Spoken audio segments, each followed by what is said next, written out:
El sol de la tarde caía implacable sobre las calles de Guadalajara, tiñendo las fachadas coloniales con tonos naranjas y rojizos.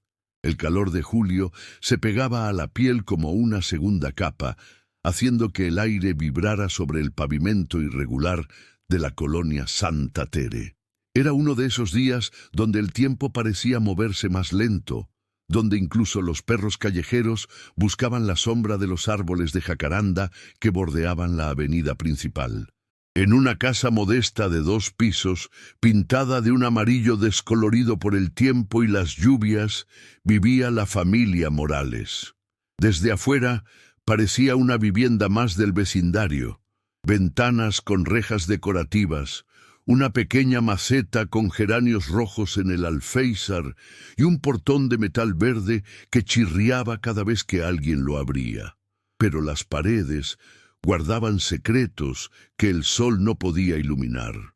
Mateo Morales tenía 8 años y ojos que parecían haber visto demasiado para su edad.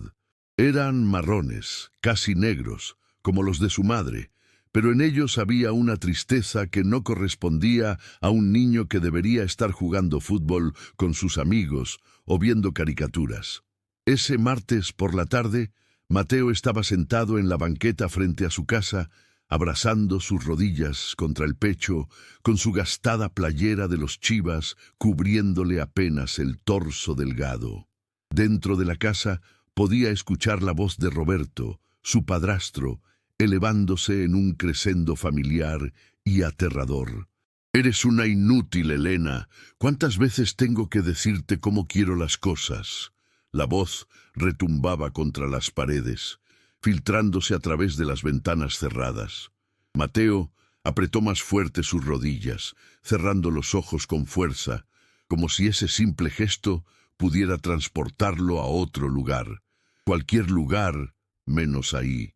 Escuchó el sonido inconfundible de algo rompiéndose, quizás un plato, tal vez uno de los pocos adornos de porcelana que su madre había heredado de su abuela.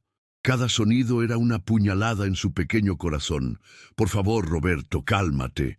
Los vecinos van a escuchar».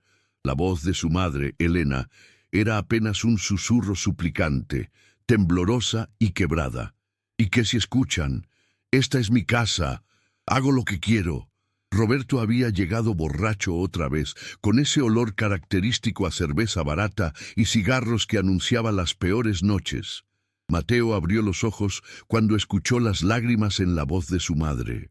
Era un sonido que conocía demasiado bien, uno que se había vuelto tan común como el canto de los pájaros al amanecer. Miró hacia la calle, buscando alguna distracción, algún escape mental de la pesadilla que se desarrollaba a pocos metros de él. Fue entonces cuando los escuchó. El rugido profundo de motores potentes resonó en la distancia, acercándose gradualmente.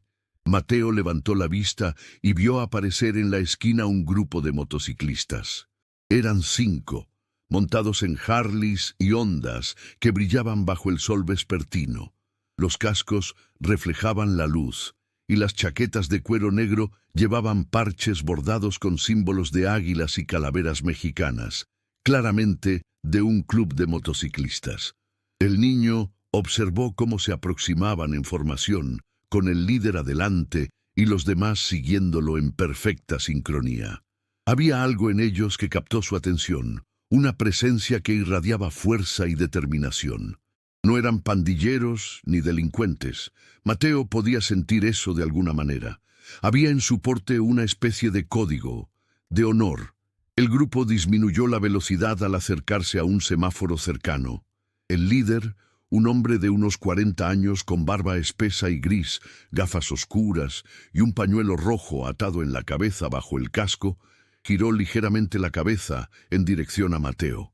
Incluso con las gafas puestas, el niño sintió que sus miradas se encontraban. En ese momento, desde la casa, se escuchó un grito. «¡No, Roberto, por favor! ¡Me estás lastimando!». El grito de Elena fue tan penetrante que varios vecinos asomaron la cabeza por sus ventanas.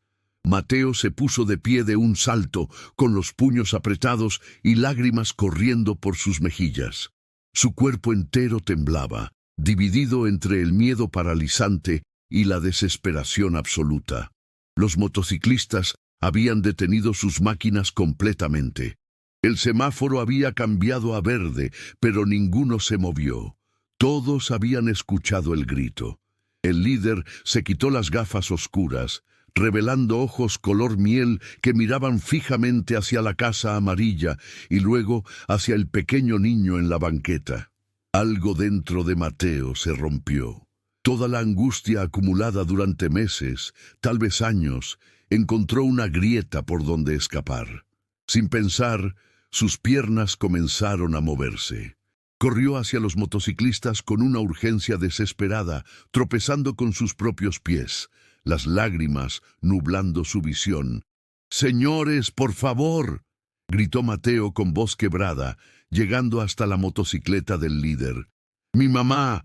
Ese hombre la está lastimando. Por favor, ayúdenla». El líder, cuyo parche en la chaqueta lo identificaba como Lobo, apagó su motor. Los demás miembros del grupo hicieron lo mismo.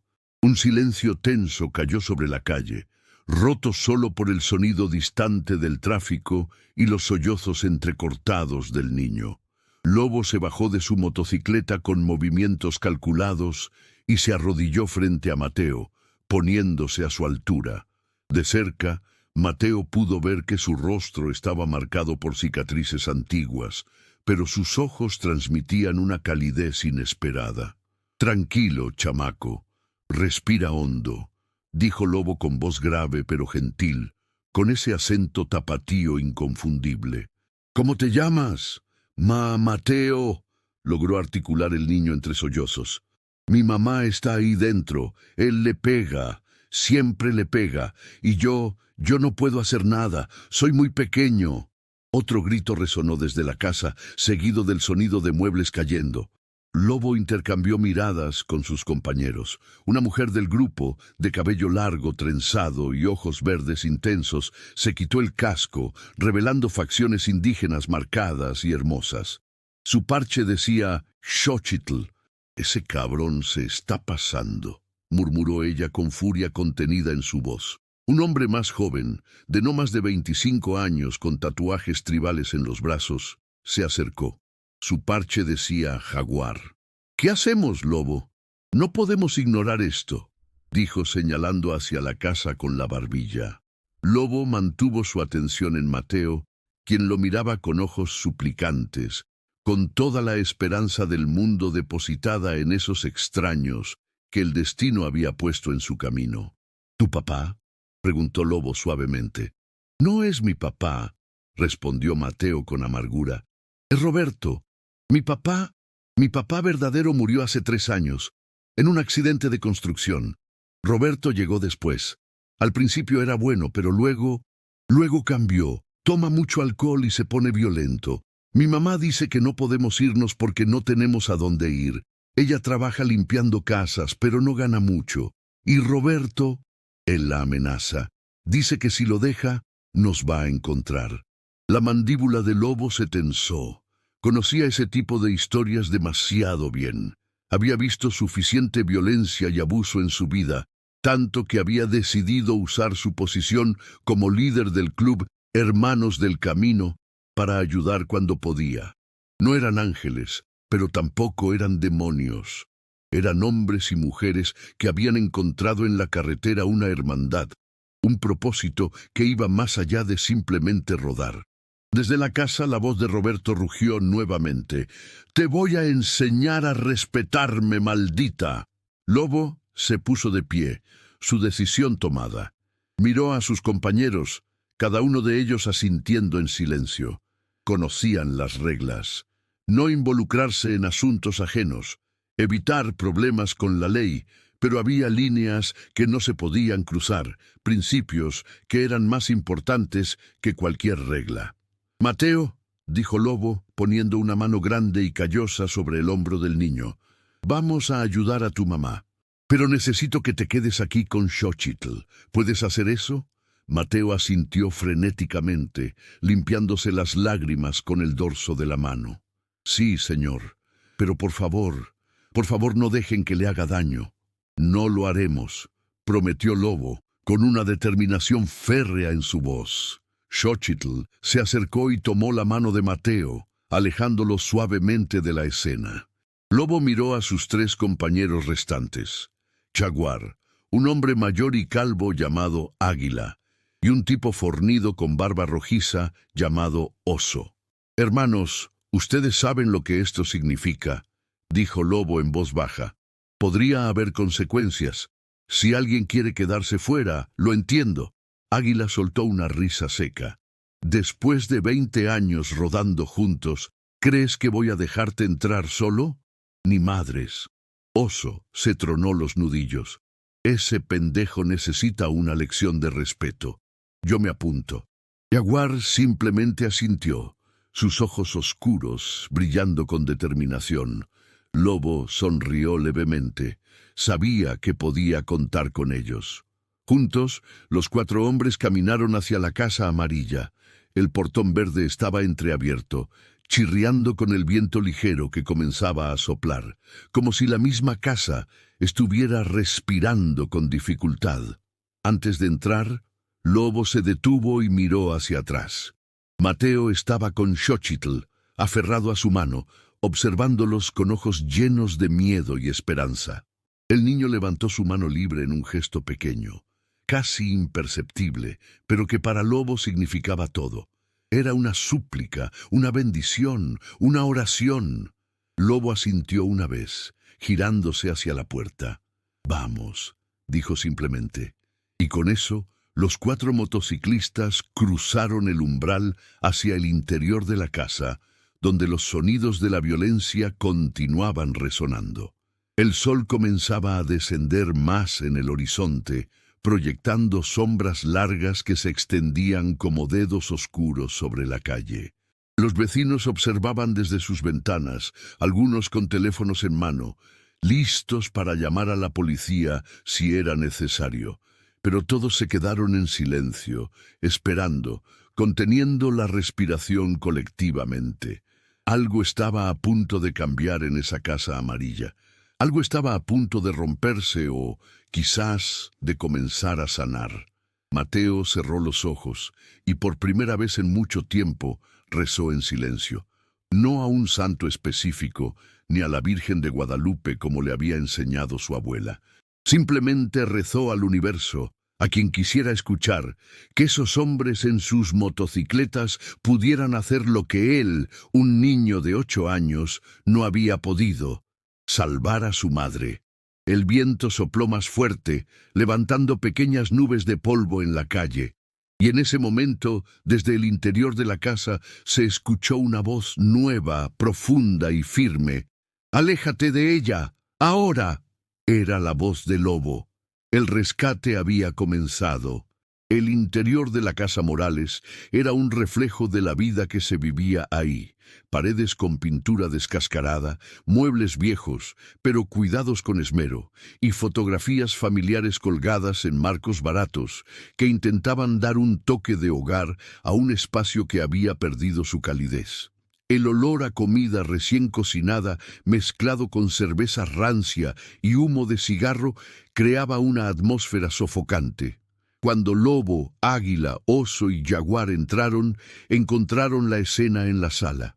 Roberto Vargas era un hombre de 35 años, corpulento por la cerveza más que por músculo real, con una playera blanca manchada de sudor y pantalones de mezclilla desabrochados. Su rostro estaba enrojecido por el alcohol y la rabia, y en su mano derecha sostenía a Elena Morales por el brazo, apretando con fuerza suficiente para dejar marcas. Elena era una mujer de 32 años que alguna vez había sido hermosa y que, en realidad, seguía siéndolo bajo los moretones y el cansancio. Su cabello negro y largo estaba despeinado, su blusa rasgada en el hombro y sus ojos hinchados por el llanto. Cuando vio a los 4 extraños entrar a su casa, su expresión pasó de terror a confusión absoluta. Roberto la soltó bruscamente, haciendo que ella tropezara hacia atrás, chocando contra la mesita del teléfono. Se giró hacia los intrusos, con ojos inyectados de sangre y una mueca de sorpresa que rápidamente se transformó en indignación. —¡Qué chingados! ¿Quiénes son ustedes? —gruñó Roberto, tambaleándose ligeramente. —Están invadiendo mi casa. ¡Lárguense antes de que llame a la policía! Lobo se detuvo a pocos metros de él, con los brazos relajados a los costados, pero con una postura que delataba años de experiencia en situaciones difíciles. Sus compañeros se dispersaron ligeramente, formando un semicírculo que bloqueaba cualquier ruta de escape de Roberto.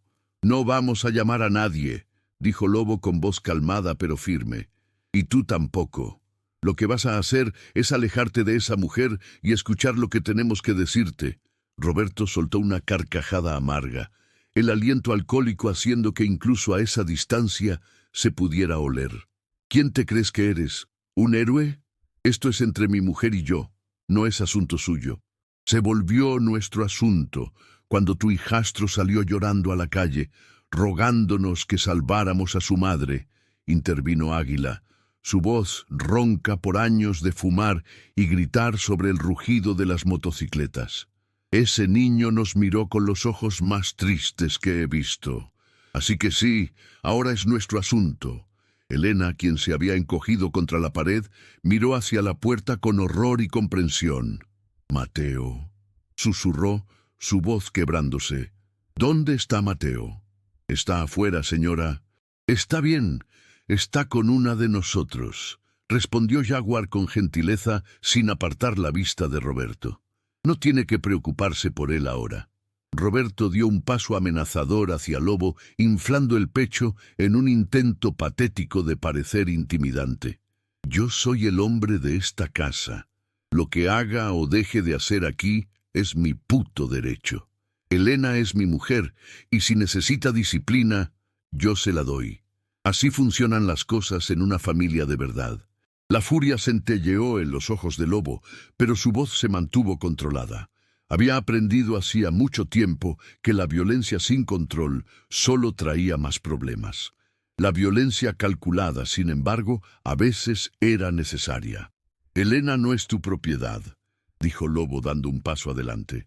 Es un ser humano, y golpear a alguien más débil que tú no te hace hombre. Te hace un cobarde. ¿Cómo te atreves?, rugió Roberto, y se lanzó hacia Lobo con un puñetazo torpe, claramente afectado por el alcohol. Lobo lo esquivó con facilidad, movimiento fluido, nacido de incontables peleas callejeras en su juventud. Agarró el brazo extendido de Roberto y lo giró, doblándolo contra su espalda mientras lo empujaba contra la pared, con la mejilla del hombre presionada contra la pintura descascarada. «No me obligues a lastimarte», advirtió Lobo, aplicando presión suficiente para que doliera pero no para causar daño real. «No vine aquí a pelear, vine a detener una injusticia». Roberto intentó zafarse, maldiciendo y escupiendo, pero Oso se acercó y colocó una mano del tamaño de un jamón sobre el hombro de Roberto, inmovilizándolo completamente. A pesar de su borrachera, Roberto debió sentir la fuerza bruta de Oso, porque dejó de resistirse, aunque el odio ardía en sus ojos. «Suéltenme», gruñó. «No tienen derecho. El único que no tiene derecho aquí eres tú», dijo Oso con voz grave. «No tienes derecho a poner tus manos sobre ella. No tienes derecho a asustar a ese niño. Y definitivamente no tienes derecho a llamarte hombre». Águila se acercó a Elena, quien seguía temblando contra la pared. Se arrodilló frente a ella con una gentileza que contrastaba con su apariencia ruda. «Señora, está herida. ¿Necesita que llamemos a una ambulancia?», preguntó con suavidad. Elena negó con la cabeza rápidamente, limpiándose las lágrimas con manos temblorosas. «No, no es tan malo como otras veces, solo moretones. Pero, Mateo, ¿está bien? ¿No lo asusté más?». «Está asustado, no voy a mentirle», respondió Águila. «Pero es un niño valiente. Tuvo el coraje de pedir ayuda cuando más lo necesitaban. Debería estar orgullosa de él. Las lágrimas de Elena cayeron con más fuerza. No eran lágrimas de dolor físico, sino de algo más profundo. Vergüenza, alivio, gratitud, culpa, todo mezclado en un torbellino de emociones que había estado reprimiendo durante demasiado tiempo. Yo lo siento tanto, sollozó. No quería que viviera esto. Cuando conocí a Roberto, pensé que sería bueno para nosotros. Necesitábamos estabilidad después de que murió mi esposo. Roberto tenía trabajo, era amable al principio, pero luego empezó a beber más y más. Y cuando bebe, no tiene que explicarnos nada, interrumpió Águila gentilmente. Conocemos este tipo de situaciones, pero ahora tiene una decisión que tomar. Lobo soltó a Roberto, quien se dejó caer contra la pared, respirando pesadamente. El alcohol y la adrenalina estaban pasando factura, y su rostro había perdido algo de su color rojo furioso, ahora luciendo pálido y sudoroso. «Elena», llamó Lobo esperando a que ella levantara la vista hacia él. «Esto no va a mejorar. Hombres como él no cambian, no sin ayuda profesional y sin querer hacerlo de verdad. Y por lo que veo, él no quiere cambiar, solo quiere control». «¿Y qué se supone que debo hacer?», preguntó Elena con voz quebrada. «No tengo dinero. Mi familia vive en Michoacán. No puedo simplemente irme allá con Mateo. Roberto paga el alquiler aquí. Si me voy, nos quedaremos en la calle». «Eso no es cierto», intervino una nueva voz desde la puerta. Todos se giraron para ver a Xochitl de pie en el umbral, con Mateo agarrado de su mano. El niño miraba la escena con ojos grandes, dividido entre el miedo de ver a Roberto y el alivio de ver a su madre aparentemente ilesa. «Hay refugios», continuó Xochitl, entrando a la sala. «Lugares donde pueden quedarse mientras se pone de pie. Y conozco a gente que puede ayudar, trabajadores sociales, abogados que toman casos pro bono. No está sola en esto». «¡Mamá!», gritó Mateo, soltándose de Xochitl y corriendo hacia Elena. Elena abrió los brazos y su hijo se refugió en ellos, ambos llorando y aferrándose el uno al otro, como si fueran el único pedazo de realidad segura en un mundo que se había vuelto loco. «Lo siento, mi amor», susurró Elena en el cabello de Mateo. «Lo siento tanto. No debiste ver nada de esto. No debiste vivir con este miedo». «Está bien, mamá», sollozó Mateo.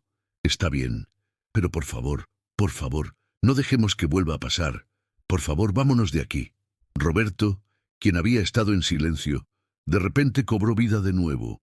Tal vez fue la escena de Elena y Mateo lo que detonó algo en él, o quizás simplemente la rabia de verse derrotado frente a extraños. Se empujó de la pared y señaló a Elena con dedo acusador. «No vas a ir a ningún lado», escupió. «Tú y el mocoso me pertenecen. Esta es mi casa, ¿entiendes? Si intentas irte, te encontraré. Te haré la vida imposible. Haré que pierdas a tu hijo, que te acusen de mala madre. Conozco gente, Elena, gente que me debe favores». El ambiente en la habitación se tensó instantáneamente. Jaguar dio un paso adelante, sus manos convirtiéndose en puños. «¿Acabas de amenazarla?», preguntó con voz peligrosamente baja. «¿Justo enfrente de nosotros?». Roberto pareció darse cuenta de su error, pero su orgullo herido y el alcohol no le permitieron retractarse. «Es la verdad», insistió, aunque su voz tembló ligeramente. «Sin mí, no son nada». Lobo intercambió miradas con sus compañeros. Había llegado el momento de la verdad. Podían irse ahora, haber hecho su buena acción del día, haber asustado un poco a Roberto y esperar que eso fuera suficiente. O podían hacer algo más, algo que requeriría mayor compromiso, mayor riesgo, pero que podría cambiar la vida de esta madre y este niño. «Roberto», dijo Lobo, acercándose hasta quedar frente a él, lo suficientemente cerca para que sus palabras fueran indiscutibles. «Vas a escucharme muy bien, porque solo lo voy a decir una vez». Roberto tragó saliva, intentando mantener su mirada desafiante, pero fallando. «Elena y Mateo se van a ir de aquí. Hoy. Ahora. Y tú no vas a hacer absolutamente nada para detenerlos. No vas a buscarlos, no vas a acosarlos, no vas a amenazarlos. De hecho, vas a desaparecer completamente de sus vidas. ¿O qué? Roberto intentó sonar valiente. ¿Van a matarme? Adelante, háganlo. Pero eso los convierte en criminales. Irán a la cárcel. Lobo sonrió, pero no había humor en esa sonrisa. Era la sonrisa de alguien que había visto y vivido cosas que Roberto ni siquiera podía imaginar. No vamos a tocarte, Roberto. Eso sería demasiado fácil. Pero el Club Hermanos del Camino tiene capítulos en todo Jalisco. Tenemos contactos en Guadalajara, Zapopan, Tlaquepaque, Puerto Vallarta. Tenemos hermanos que trabajan en talleres, en restaurantes, en oficinas. Tenemos ojos en todas partes. Hizo una pausa, dejando que las palabras calaran. Si escuchamos, aunque sea un rumor, de que intentaste contactar a Elena o a Mateo, si nos enteramos de que los buscaste o los molestaste de cualquier manera, esos ojos te encontrarán. Y créeme cuando te digo que la vida se te va a complicar de formas que ni siquiera puedes imaginar. No vamos a lastimarte físicamente, porque no somos como tú, pero podemos hacer que cada día de tu existencia se vuelva muy, muy difícil. ¿Me entendiste? Roberto parpadeó, el color drenándose completamente de su rostro. Asintió débilmente. Bien, continuó Lobo. Ahora, Elena va a empacar algunas cosas. Lo esencial. Ropa, documentos importantes, lo que necesite. Y tú te vas a sentar en esa silla y no te vas a mover hasta que se hayan ido. Después vas a quedarte aquí y vas a reflexionar sobre el tipo de hombre que quieres ser. Porque el hombre que has sido hasta ahora es una vergüenza. Se giró hacia Elena, quien seguía abrazando a Mateo. Señora, ¿hay algo que necesite llevarse urgentemente? ¿Documentos, dinero, medicinas? Elena asintió, limpiándose las lágrimas. Sí, tengo unos ahorros escondidos en una lata en la cocina, y nuestras identificaciones, las actas de nacimiento, están en una caja en el closet de mi cuarto. Perfecto. Xochitl la ayudará, dijo Lobo. Jaguar, ve con ellas. Oso, Águila, quedémonos aquí con nuestro amigo Roberto para asegurarnos de que se comporte. Los siguientes 20 minutos fueron un torbellino de actividad. Xochitl ayudó a Elena a empacar 2 maletas con ropa, artículos de higiene personal y algunos juguetes de Mateo que el niño señaló como importantes. Jaguar recuperó la caja de documentos y encontró la lata en la cocina que contenía casi 10,000 pesos, ahorros que Elena había estado guardando en secreto durante meses, centavo a centavo, soñando con el día en que pudiera usar ese dinero para escapar. Roberto permaneció sentado en la silla, vigilado por Lobo, Oso y Águila. No dijo nada, pero su mirada seguía a Elena cada vez que ella pasaba por la sala. Había odio ahí, pero también miedo. Y para sorpresa de Lobo, había algo más. Quizás un destello de vergüenza, tan fugaz que podría haber sido imaginado. Finalmente, Elena y Mateo estaban listos. 2 maletas, una mochila, una bolsa de plástico con algunos recuerdos irreemplazables. No era mucho, pero era su libertad. Elena se detuvo en la puerta de la sala, mirando por última vez al hombre con quien había compartido 3 años de su vida. 3 años que habían comenzado con esperanza y habían terminado en pesadilla. Lo intenté, Roberto, dijo con voz suave pero firme. Realmente lo intenté. Esperaba que pudiera ser el hombre que conocí al principio, pero ese hombre, si es que alguna vez existió, se ahogó en alcohol y rabia. Espero que algún día encuentres ayuda, pero ya no puedo estar aquí esperando ese día. Tengo que proteger a mi hijo, tengo que protegerme a mí misma. Roberto abrió la boca, tal vez para disculparse, tal vez para lanzar una última amenaza, pero al final no dijo nada. Simplemente miró hacia el suelo, derrotado. Lobo puso una mano en el hombro de Elena, guiándola suavemente hacia la puerta. Vamos. Es hora de empezar de nuevo. Y así, Elena Morales y su hijo Mateo salieron de la Casa Amarilla, escolados por 4 motociclistas que media hora antes habían sido completos extraños. El sol estaba casi en el horizonte ahora, pintando el cielo de púrpuras y rosas, como si el universo mismo estuviera celebrando este pequeño acto de valentía y redención. Los vecinos, que habían estado observando todo desde sus ventanas, comenzaron a aplaudir lentamente. Primero fue solo la señora Hernández de la casa de al lado, luego se le unió don Arturo de enfrente, y pronto toda la cuadra estaba aplaudiendo. No era solo por Elena y Mateo, era por todas las veces que habían escuchado gritos y no habían hecho nada. Era por la culpa colectiva y el alivio de ver, finalmente, que alguien había tenido el valor de intervenir. Mateo miró hacia atrás una vez, viendo la Casa Amarilla por última vez. Luego miró hacia arriba, hacia Lobo, quien caminaba a su lado. «Gracias», dijo el niño, su voz apenas audible. «Gracias por escucharme». Lobo se detuvo y se arrodilló frente a él, mirándolo a los ojos. «Nunca olvides esto, Mateo. Nunca olvides que tuviste el valor de pedir ayuda. Muchos adultos no tienen ese valor. Eres más fuerte de lo que crees». Mateo asintió, limpiándose una última lágrima. «¿A dónde vamos ahora?», preguntó con un toque de miedo en su voz. Xochitl se acercó, sonriendo cálidamente. «A un lugar seguro, mijo. A un lugar donde nadie les va a hacer daño. Y mañana vamos a empezar a construir un futuro nuevo para ustedes». Elena abrazó a su hijo, y juntos subieron a la camioneta de Águila, quien había ofrecido llevarlos al refugio que Xochitl había mencionado.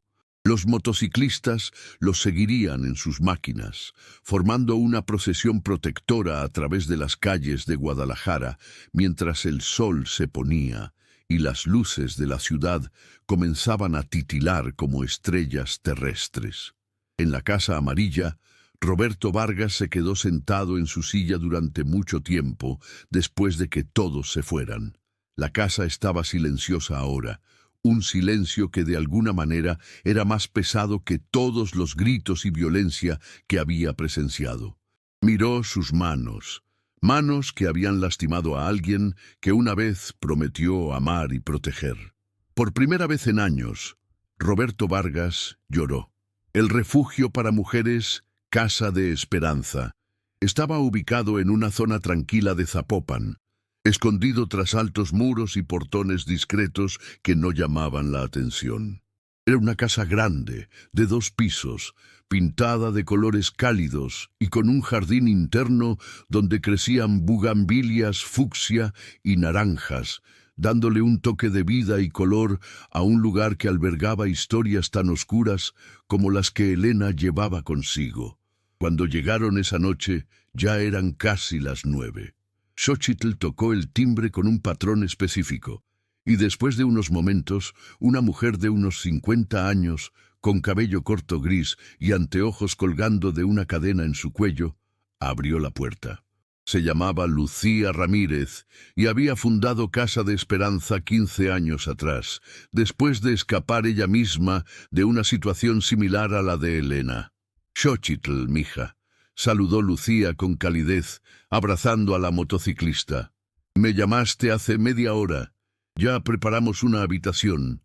Miró a Elena y Mateo con ojos conocedores, ojos que habían visto incontables versiones de la misma historia de dolor y supervivencia. «Pasen, por favor. Bienvenidos a Casa de Esperanza. Aquí están seguros». Elena, quien había estado sosteniéndose en pie a pura adrenalina, sintió que sus rodillas finalmente cedían. Xochitl la sostuvo rápidamente, ayudándola a mantenerse erguida. «Respira, Elena. Ya pasó. Estás a salvo. Mateo está a salvo». Entraron al refugio, donde fueron recibidos por el olor a caldo de pollo recién hecho y pan dulce. Otras 2 mujeres y 3 niños más estaban en la sala común, viendo una película en la televisión. Miraron a los recién llegados con curiosidad y algo de aprensión, reconociendo en los ojos de Elena y Mateo el mismo miedo que ellas habían traído consigo. Lobo y los demás motociclistas se despidieron en la entrada. Los hombres no podían entrar al refugio por protocolo de seguridad, algo que todos entendían y respetaban. «Elena, Mateo», dijo Lobo desde el umbral, «mañana vendré a visitarlos, si les parece bien. Quiero asegurarme de que estén bien instalados y ver qué más podemos hacer para ayudar». Elena se acercó a él, con lágrimas frescas corriendo por sus mejillas, pero esta vez eran lágrimas diferentes. No eran de dolor o miedo, sino de gratitud abrumadora.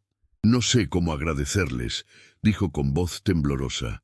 Ustedes nos salvaron la vida, sin siquiera conocernos». Lobo sonrió suavemente, quitándose su pañuelo rojo y doblándolo en su mano. «No nos agradezca a nosotros. Agradézcanle a ese valiente hijo suyo que tuvo el coraje de pedir ayuda. Él fue quien nos mostró el camino». Mateo, quien estaba de pie junto a su madre, sintió una oleada de orgullo mezclado con timidez. Lobo extendió la mano hacia él, y el niño la estrechó con solemnidad. «Cuida de tu mamá, ¿vale? Y recuerda, pedir ayuda no es debilidad, es la cosa más valiente que puedes hacer». «Lo recordaré», prometió Mateo. «Y yo también vendré a visitarlo cuando sea grande, para agradecerle en persona, cuando pueda entender mejor todo lo que hicieron por nosotros». Lobo rió suavemente, despeinando el cabello de Mateo con afecto. «Me parece justo, chamaco, me parece justo». Los motociclistas se fueron en un rugido de motores que gradualmente se desvaneció en la noche tapatía.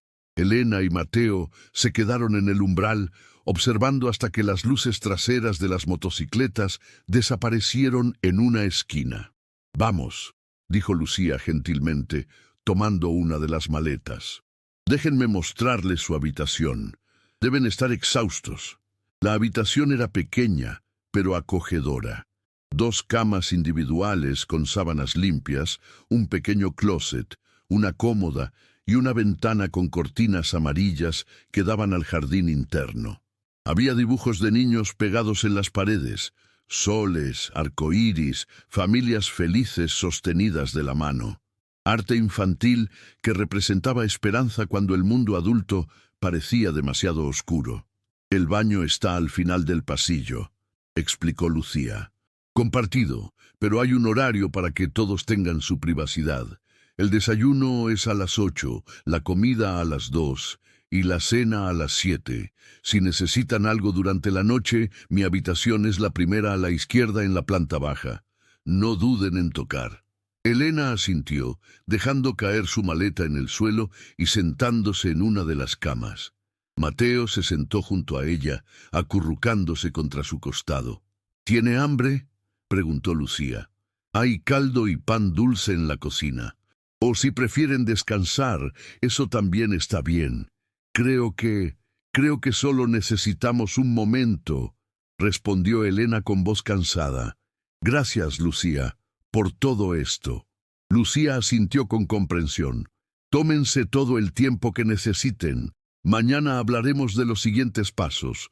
Por ahora, solo respiren y sepan que aquí nadie les va a hacer daño».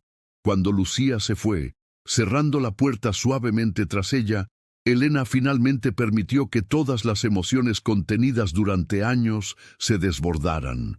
Lloró como no había llorado desde la muerte de su primer esposo, sollozos profundos que sacudían todo su cuerpo. Mateo la abrazó fuertemente, también llorando, pero sus lágrimas eran de alivio, de liberación. «Ya pasó, mamá», susurró Mateo, repitiendo las palabras que Elena solía decirle cuando él tenía pesadillas. «Ya pasó. Estamos a salvo». Elena abrazó a su hijo como si fuera lo único real en el mundo, porque en ese momento lo era. Se quedaron así durante largo rato, llorando, abrazándose, permitiéndose finalmente sentir todo lo que habían estado reprimiendo. Cuando finalmente se calmaron, Elena se limpió el rostro y miró a Mateo con una mezcla de amor y disculpa. Perdóname, mi amor. Perdóname por no haber tenido el valor antes, por hacerte vivir con ese miedo durante tanto tiempo. Mateo negó con la cabeza vigorosamente. No, mamá, tú siempre has sido valiente. Trabajabas tan duro para darnos de comer. Aguantaste tanto para que yo tuviera un techo. Yo sé que querías irnos, pero no sabías cómo. Elena sonrió a través de sus lágrimas, maravillándose de la madurez en las palabras de su hijo de 8 años. Un niño que había tenido que crecer demasiado rápido, que había aprendido sobre la violencia y el miedo antes de aprender sobre la seguridad y la paz. Pero ahora vamos a tener una vida diferente, prometió Elena. No sé cómo, no sé cuánto tiempo tomará, pero vamos a construir algo nuevo, algo mejor, solo tú y yo, ¿de acuerdo? De acuerdo, asintió Mateo sonriendo por primera vez en todo el día. Tú y yo, mamá. Esa noche, durmieron en camas separadas, pero con las manos extendidas entre ambas, sus dedos entrelazados, un puente de amor y confianza que nadie podría romper jamás. Los días siguientes fueron un torbellino de ajustes y nuevos comienzos. Elena tuvo sesiones con una psicóloga especializada en violencia doméstica, una mujer llamada Drotra, Patricia González, quien trabajaba voluntariamente con Casa de Esperanza. Las sesiones eran difíciles, obligando a Elena a confrontar años de trauma, culpa mal colocada y autoestima destruida. Pero cada sesión también era un paso hacia la sanación. Mateo, por su parte, asistía a una escuela pública cercana al refugio. Al principio, estaba nervioso, temeroso de hacer nuevos amigos, de explicar por qué había cambiado de escuela a mitad del ciclo escolar. Pero los maestros, informados discretamente de su situación por Lucía, fueron extra gentiles con él. Y pronto, Mateo descubrió que había otros niños en la escuela cuyos padres también estaban pasando por situaciones difíciles. No estaba solo. Lobo cumplió su promesa de visitar. Venía cada semana, siempre acompañado por 1 o 2 miembros del club. Traían cosas, juguetes para los niños del refugio, despensas, dinero cuando podían. Pero más que los regalos materiales, traían esperanza. Traían el recordatorio de que había gente buena en el mundo, gente dispuesta a ayudar, sin esperar nada a cambio. Una tarde, 3 semanas después de que Elena y Mateo llegaran al refugio, Lobo llegó con noticias importantes. Se sentó con Elena en el pequeño jardín interno, bajo la sombra de un árbol de bugambilia, mientras Mateo jugaba fútbol con otros niños en el patio. Elena, tengo algo que contarte, comenzó Lobo. El club tiene contactos en varios lugares. Uno de nuestros hermanos conoce al dueño de un restaurante en la zona de Chapultepec. Están buscando cocineras y personal de limpieza. Mencioné tu situación y está dispuesto a darte una oportunidad. El sueldo es mejor que lo que ganabas antes y tiene prestaciones, pero más importante es un ambiente seguro. El dueño, don Miguel, es buena gente. Nosotros respondemos por ti. Elena sintió que el corazón le daba un vuelco. Un trabajo estable, con mejor paga. Era más de lo que se había atrevido a esperar. Yo no sé qué decir, tartamudeó. ¿Hablas en serio? Completamente en serio, confirmó Lobo con una sonrisa. Puedes empezar la próxima semana si quieres. Y Lucía dice que puedes quedarte aquí hasta que ahorres suficiente para una renta. O si prefieres, conozco algunos departamentos baratos, pero seguros donde podrías mudarte con Mateo. Las lágrimas volvieron a los ojos de Elena, pero esta vez eran lágrimas de alegría pura. No puedo creer esto. Es como si la vida finalmente me estuviera dando una oportunidad. Lobo se inclinó hacia adelante, su expresión seria pero amable. La vida no te está dando nada, Elena. Tú te estás dando esta oportunidad. Tú tomaste la decisión de aceptar ayuda. Tú tuviste el valor de irte. Mateo pidió ayuda, sí, pero tú fuiste quien dijo sí cuando te ofrecimos sacarte de ahí. Eso fue todo tú. Elena se limpió las lágrimas, asintiendo lentamente. Por primera vez en años sintió algo que había olvidado cómo era: esperanza. No la esperanza ingenua de que las cosas mejorarían mágicamente, sino la esperanza nacida de acciones concretas, de apoyo real, de ver un camino hacia adelante. ¿Y Roberto?, preguntó con voz pequeña, el miedo todavía latente. ¿Has sabido algo de él? La expresión de Lobo se endureció ligeramente. Nuestros hermanos han mantenido ojo en él. Ha estado tranquilo. Bebe solo en su casa ahora. No causa problemas. Creo que el susto que le dimos fue suficiente para mantenerlo a raya. Pero si alguna vez, y digo alguna vez, intenta contactarte o buscarte, nos avisas inmediatamente. ¿Entendido? Elena asintió firmemente. Entendido. Y Lobo, quiero que sepas que nunca voy a olvidar lo que hicieron por nosotros. Cuando las cosas mejoren, cuando tengamos algo que dar, quiero devolver este favor de alguna manera. Lobo sonrió ampliamente. Ya lo estás haciendo, Elena. Cada día que construyes una vida mejor para ti y para Mateo, cada día que ese niño crece sintiéndose seguro y amado, eso es devolver el favor. Y algún día, cuando Mateo sea mayor, tal vez él ayude a alguien más que lo necesite. Así es como funciona. No es una deuda, es una cadena de bondad. Se quedaron sentados en silencio por un momento, escuchando la risa de los niños jugando, el canto de los pájaros en los árboles, el murmullo distante del tráfico de la ciudad.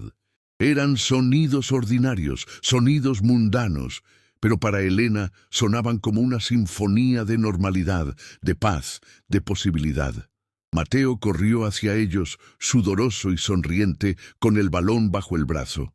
«¡Mamá, mamá! ¡Metí 3 goles! ¿Viste?» Elena abrió los brazos y su hijo se lanzó a ellos, abrazándola fuertemente a pesar del sudor y el polvo. «Vi cada uno de ellos, campeón. Estuviste increíble». Mateo miró a Lobo. «¿Tú jugabas fútbol cuando eras niño, Lobo?» Lobo rió. «Un poco, pero era mejor en béisbol. Tenía un brazo que podía lanzar una pelota desde aquí hasta Tonalá». «¿En serio?» Los ojos de Mateo se iluminaron. «¿Podrías enseñarme algún día?» «Por supuesto, chamaco, cuando quieras». Ver a su hijo reír, ver esa luz en sus ojos que había estado ausente durante tanto tiempo, hizo que algo en el corazón de Elena se rompiera y se reconstruyera al mismo tiempo. Habían atravesado la oscuridad y habían salido del otro lado. No sin cicatrices, no sin dolor, pero habían salido. Y eso era lo que importaba. Esa noche, mientras acostaba a Mateo, Elena le leyó un cuento de uno de los libros que Xochitl había traído al refugio. Era la historia de un pequeño ratón que encontraba el valor para salvar a su familia de un gato. Mateo escuchaba con atención, sus ojos pesados de sueño pero brillantes de interés. «Mamá», dijo Mateo cuando Elena terminó el cuento, «yo fui como el ratón, ¿verdad?, cuando pedí ayuda a los motociclistas». Elena le acarició el cabello suavemente. «Fuiste exactamente como el ratón, mi amor. Pequeño pero muy, muy valiente». «Y tú también fuiste valiente», añadió Mateo bostezando, «por irte con ellos, por venir aquí». «Fuimos valientes juntos», dijo Elena besando su frente. «Y vamos a seguir siendo valientes, cada día, juntos». Mateo sonrió, cerrando los ojos. «Me gusta eso. Valientes juntos». En minutos, Mateo estaba profundamente dormido, su respiración suave y constante. Elena se quedó sentada a su lado por un largo rato, observándolo, agradecida más allá de las palabras por este niño que había sido tan fuerte cuando ella había flaqueado, que había tenido la claridad de pedir ayuda cuando más lo necesitaban. Se levantó silenciosamente y se acercó a la ventana. Afuera, la noche tapatía estaba en pleno apogeo. Las luces de la ciudad brillaban como estrellas caídas, y en la distancia podía escuchar el rugido ocasional de una motocicleta pasando por la avenida cercana. Cada vez que escuchaba ese sonido ahora, ya no le causaba ansiedad.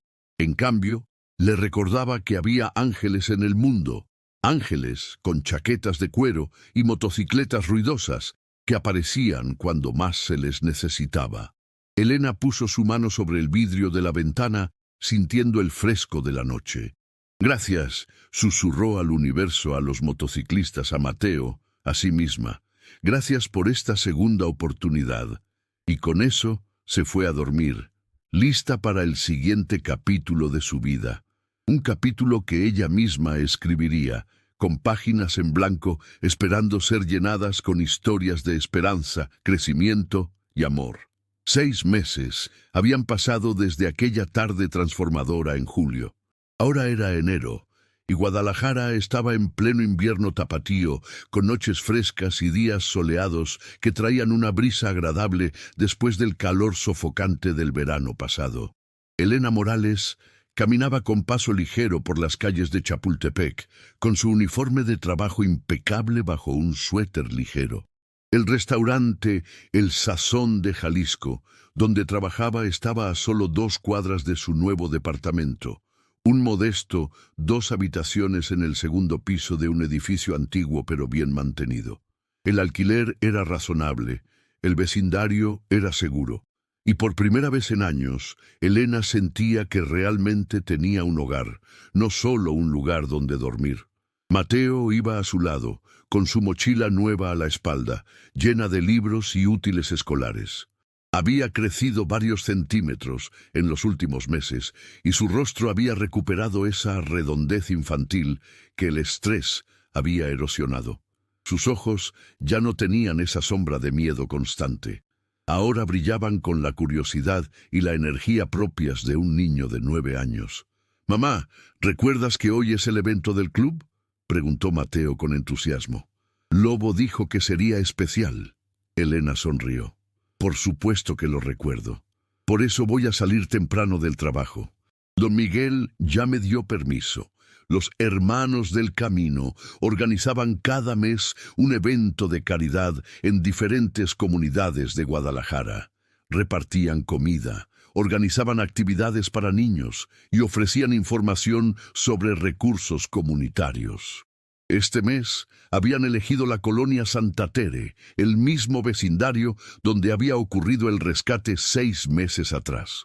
Lobo había invitado personalmente a Elena y Mateo, no solo como beneficiarios, sino como participantes. Elena había ofrecido cocinar algunos de sus platillos especiales para repartir, y Mateo había hecho carteles coloridos con información sobre cómo buscar ayuda en situaciones de violencia doméstica. Cuando llegaron al punto de reunión, una explanada frente a la pequeña capilla del barrio, el lugar ya estaba bullendo con actividad. Había varias mesas plegables llenas de comida, tacos, tamales, agua de Jamaica, dulces para los niños.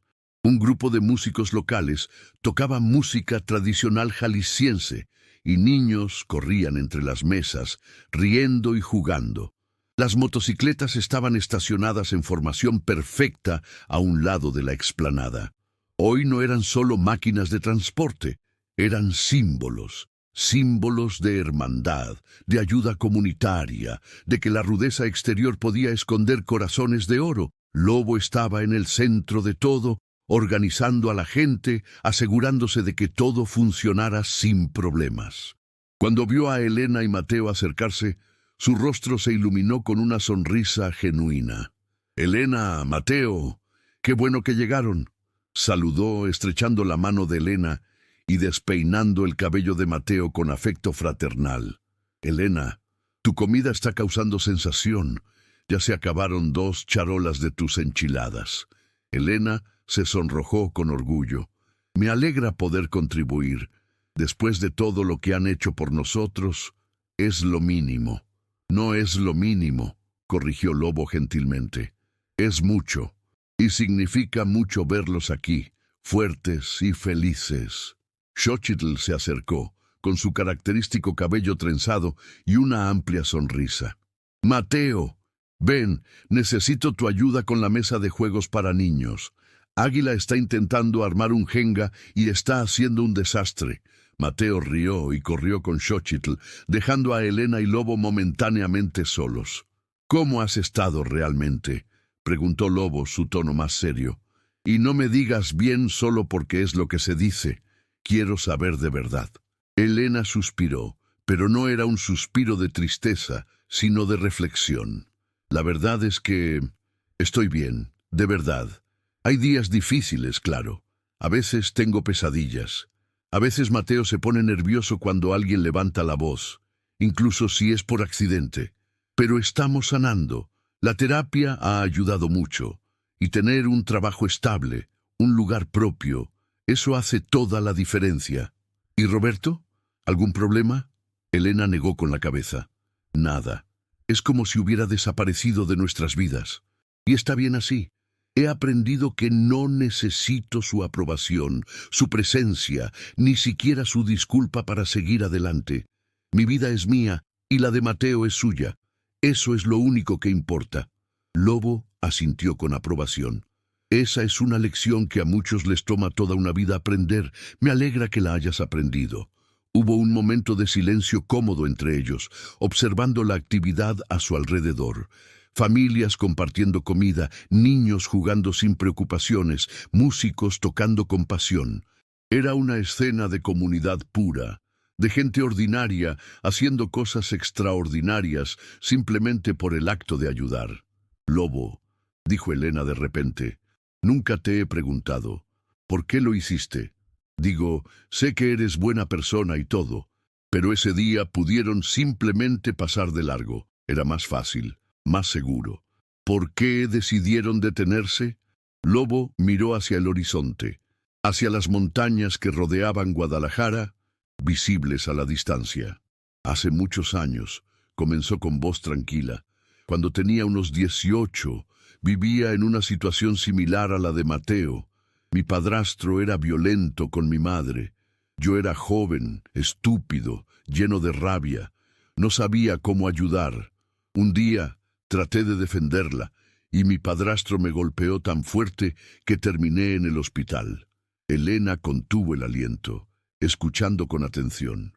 Estuve 3 días ahí, continuó Lobo, y en ese tiempo mi madre simplemente se quedó con él. No me visitó porque él no la dejaba. Cuando finalmente salí, decidí que tenía que irme. No podía salvarla si ella no quería ser salvada. Así que tomé mi primera moto, una vieja Yamaha, que compré con lo que había ahorrado trabajando en un taller, y me fui. Hizo una pausa, sus ojos distantes con el recuerdo. Rodé solo durante años, trabajos temporales aquí y allá, durmiendo bajo las estrellas más veces de las que puedo contar. Eventualmente encontré a Águila, quien también estaba en su propio viaje huyendo de sus propios demonios. Formamos los Hermanos del Camino como una forma de crear la familia que no tuvimos. Una hermandad basada en respeto mutuo, no en miedo. ¿Y tu madre?, preguntó Elena suavemente. Lobo sonrió tristemente. Murió hace 10 años. Finalmente encontró el valor para dejar a mi padrastro, pero para entonces su salud estaba muy deteriorada. Todo el estrés, todas las golpizas que había soportado habían pasado factura. Vivió sus últimos 2 años en paz, en una casita que le compré en Puerto Vallarta, mirando el mar. Antes de morir, me dijo que estaba orgullosa de mí, de que había convertido mi dolor en algo positivo. Las lágrimas asomaron a los ojos de Elena. Lo siento mucho, Lobo. No lo sientas, dijo él, mirándola directamente. Su vida no fue en vano, porque me enseñó algo crucial, que el ciclo de violencia se puede romper, que podemos elegir ser diferentes. Por eso, cuando vi a Mateo ese día, cuando lo escuché gritar pidiendo ayuda, supe que no podía simplemente pasar. Era mi oportunidad de ser para él lo que nadie fue para mí cuando era niño, de darle a su madre la oportunidad que mi madre no tuvo hasta que fue demasiado tarde. Elena no pudo contenerse más. abrazó al lobo espontáneamente, llorando en su hombro. No eran lágrimas de tristeza, sino de gratitud profunda, de conexión humana, de reconocimiento del dolor compartido y la sanación mutua. Lobo le devolvió el abrazo, con una gentileza que contrastaba con su apariencia ruda. «Gracias», susurró Elena. «Gracias por convertirnos en la familia que no tuviste. Gracias por darnos la oportunidad que tu madre no tuvo». «Gracias a ustedes por tomar esa oportunidad», respondió Lobo. «Porque al final el rescate más importante es el que uno hace de sí mismo». Se separaron, limpiándose las lágrimas y sonriendo. Alrededor de ellos, la vida del barrio continuaba. Mateo estaba riendo con Águila, quien finalmente había logrado armar la torre de Jenga. Xochitl estaba enseñándole a un grupo de niños a hacer pulseras de colores. Oso estaba sirviendo tacos, con una sonrisa en su rostro normalmente serio. Jaguar estaba tocando guitarra con los músicos locales. Era una tarde perfecta de enero, con el sol brillando cálido, pero no sofocante, con una brisa que traía el olor de bugambilias y comida casera. De repente, una mujer mayor se acercó a Elena. Era la señora Hernández, la vecina que había sido la primera en aplaudir cuando Elena y Mateo salieron de la Casa Amarilla 6 meses atrás. «Elena, mija», dijo la mujer, tomando las manos de Elena entre las suyas. «Qué gusto verte. Te ves tan bien, tan radiante». «Gracias, señora Hernández. Me siento bien, realmente bien». La mujer mayor miró a su alrededor, asegurándose de que nadie más escuchara, y luego se inclinó más cerca. «Quiero que sepas algo. Tu valor, lo que hiciste ese día, aceptar la ayuda y salir de ahí, inspiró a alguien más. Mi sobrina Carla.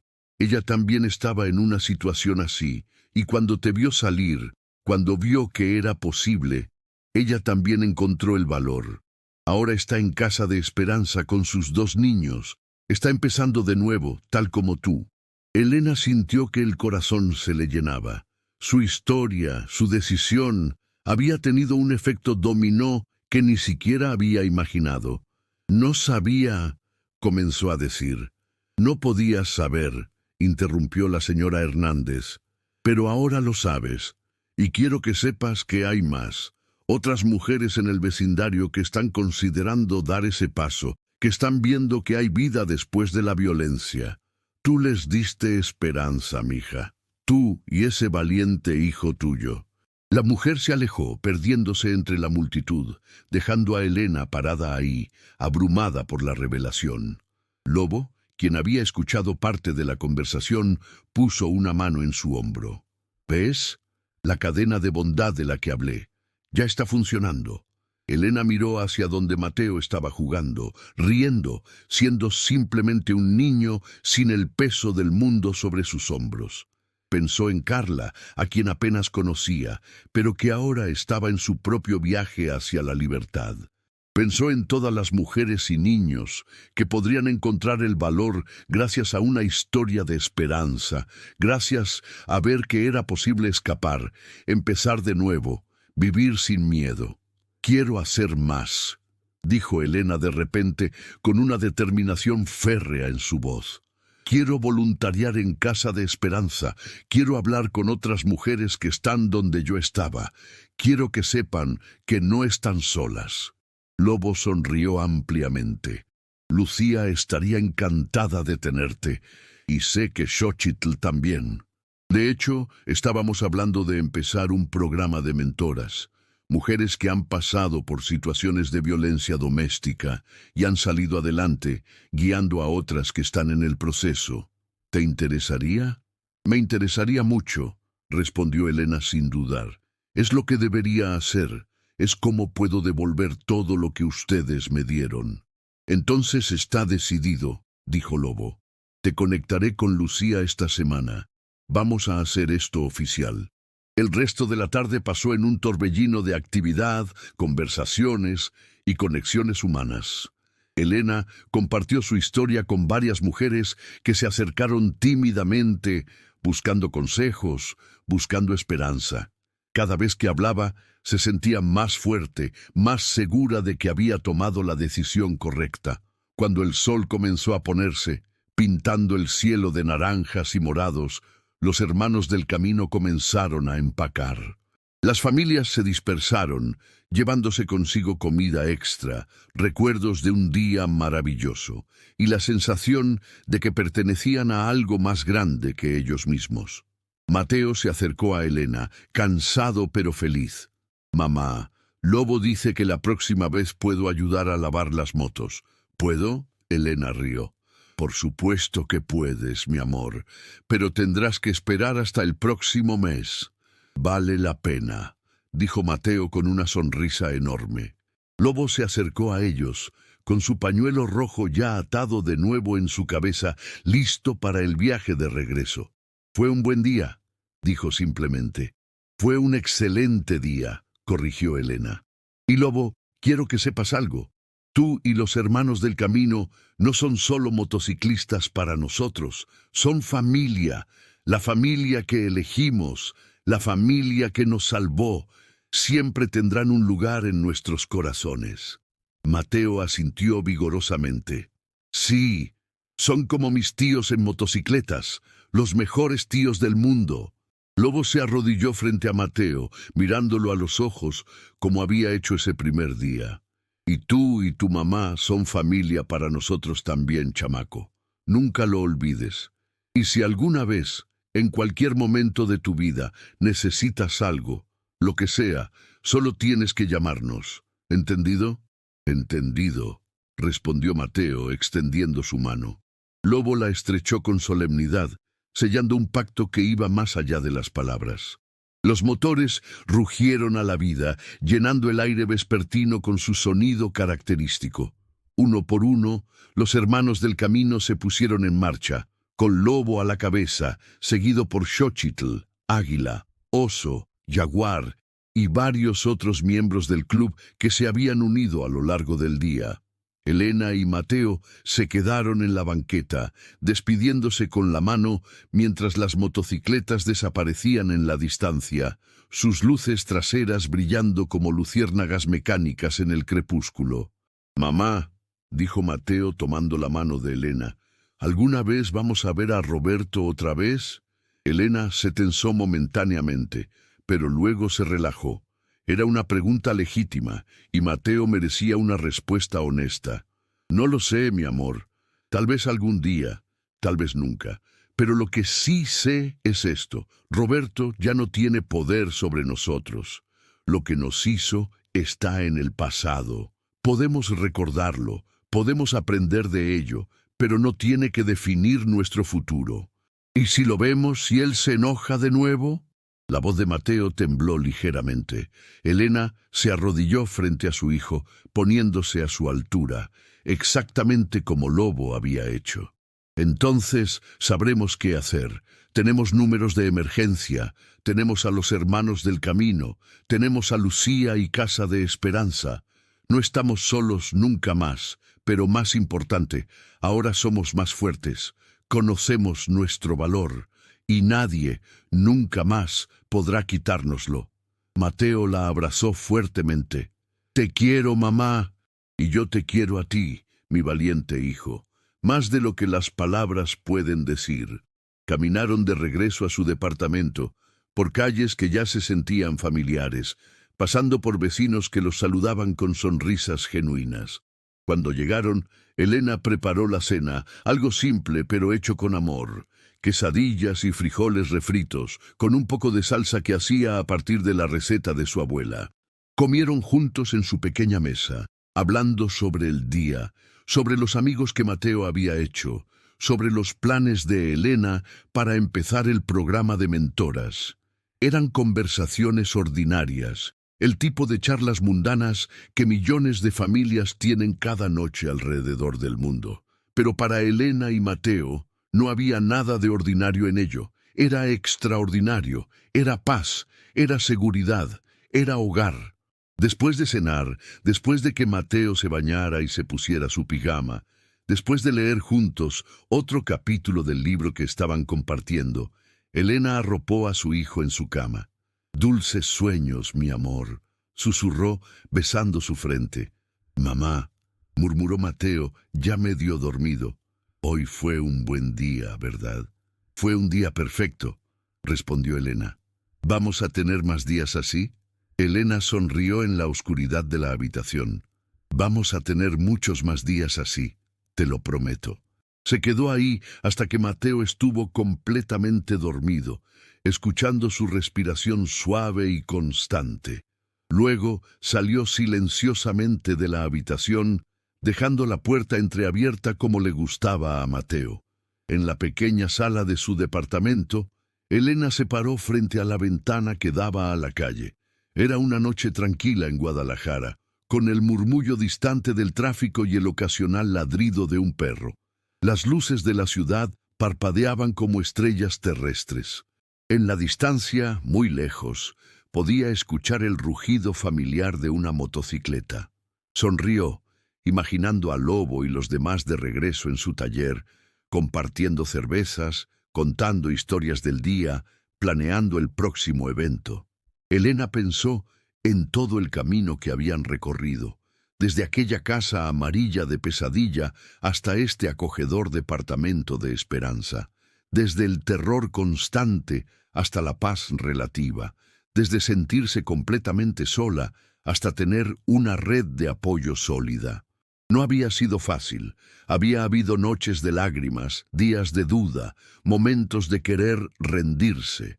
Pero cada vez que había flaqueado, había pensado en Mateo, en su hijo valiente que había tenido el coraje de gritar «¡Ayuda!» cuando más lo necesitaban. Había pensado en Lobo y los hermanos del camino, que habían demostrado que había gente buena en el mundo, gente dispuesta a detenerse y ayudar. Había pensado en Lucía, Xochitl, la doctora, González, don Miguel, todas las personas que habían aparecido en su vida como ángeles disfrazados, y había pensado en sí misma, en la mujer que había sido, rota y asustada, y en la mujer que estaba convirtiéndose, más fuerte cada día, reclamando su vida centavo a centavo, sonrisa a sonrisa, decisión a decisión. Elena Morales tenía 33 años, tenía un hijo maravilloso, un trabajo que le gustaba, un techo sobre su cabeza y un futuro lleno de posibilidades. No era rico, no era perfecto, pero era suyo, completamente, absolutamente, irrevocablemente suyo. Y eso, pensó mientras se alejaba de la ventana para prepararse para dormir, eso era todo lo que había necesitado todo este tiempo.